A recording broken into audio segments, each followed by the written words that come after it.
নমস্কার, কেমন আছেন সবাই? আশা করি আপনারা সকলে খুব ভালো আছেন। আমার নতুন একটা ব্লগে আপনাদের সকলকে স্বাগত।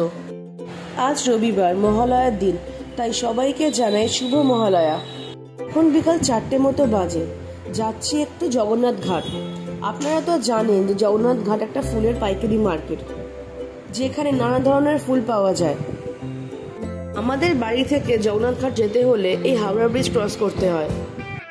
আজ ব্রিজ না, বেশ ফাঁকাই ছিল, হয়তো রবিবার বলেই ফাঁকা ছিল আজকে। অন্যদিন যা ভিড় হয়, এখান থেকে ব্রিজটা ক্রস করতে মিনিমাম আধা ঘন্টা সময় লেগে যায়। এই যে অন্ধকার রাস্তা দিয়ে যাচ্ছি, এটাও কিন্তু হাওড়া ব্রিজ দিয়ে যাচ্ছে, কিন্তু এটা হাওড়া ব্রিজের নিচে দিয়ে। পুরো ঘুটঘুটে অন্ধকার রাস্তাটা, সকালেও আলো ঢোকে না, রাত্রে তো ছেড়েই দিন। চলে এসছে জগন্নাথ ঘাটে। দেখতে পাচ্ছেন কত কত ফুল, দেখেই তো চোখ ধাঁধিয়ে যাচ্ছে। কোনটা ছেড়ে কোনটা নেব বুঝে উঠতে পারছি না।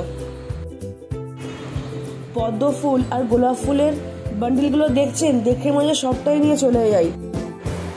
তাও লিস্ট মিলিয়ে যা যা ফুল লাগবে সবই নিয়েছি, এক্সট্রা অনেক ফুল নিয়েছি। তাও যেন মন মানছে না, মনে হচ্ছে আরো কয়েকটা ফুল নিলে হয়তো ভালো হতো। এত ফ্রেশ ফুলগুলো না দেখলে বিশ্বাস করবেন না।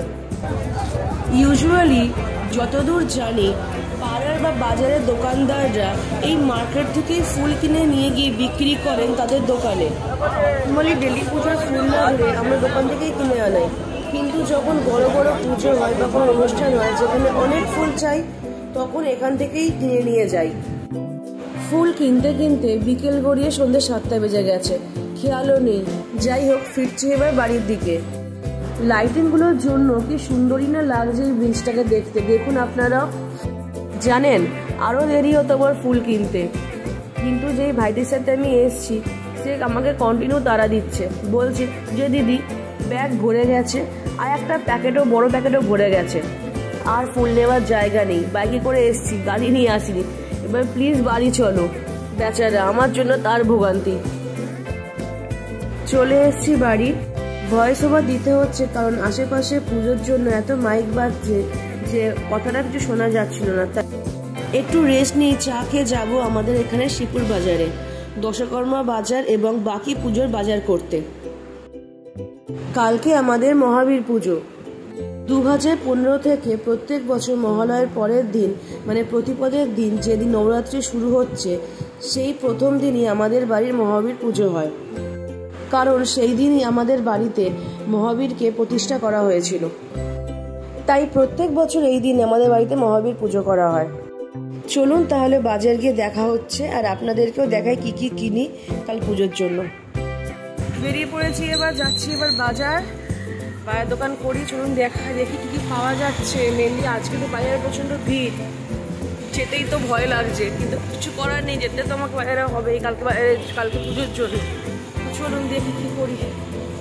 বাজার যাওয়ার সময় দেখি এখনো ঠাকুর তৈরি হচ্ছে। সারাটা বছর কত কত মানুষ আশা করে থাকে এই দিনগুলোর জন্য, তাই না? বাজার পৌঁছে গেছি, যাচ্ছি এবার দশকর্মা দোকানের দিকে।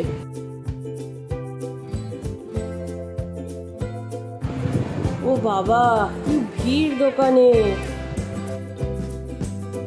সেই রীতিমতো যুদ্ধ করে জিনিসপত্রগুলো নিতে হলো।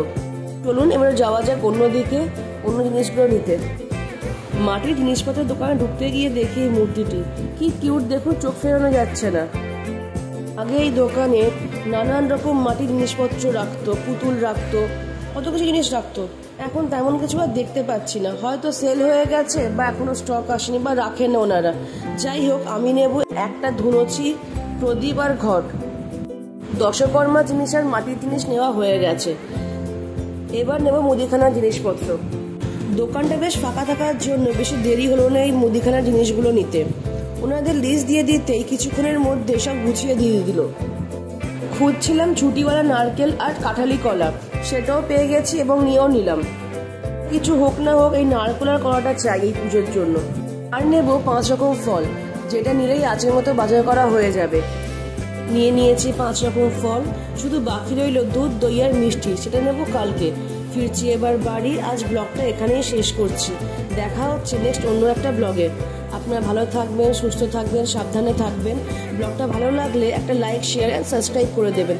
আর হ্যাঁ, কমেন্ট করে জানাতে ভুলবেন না পুজোটা আপনারা কেমন কাটাচ্ছেন। টাটা।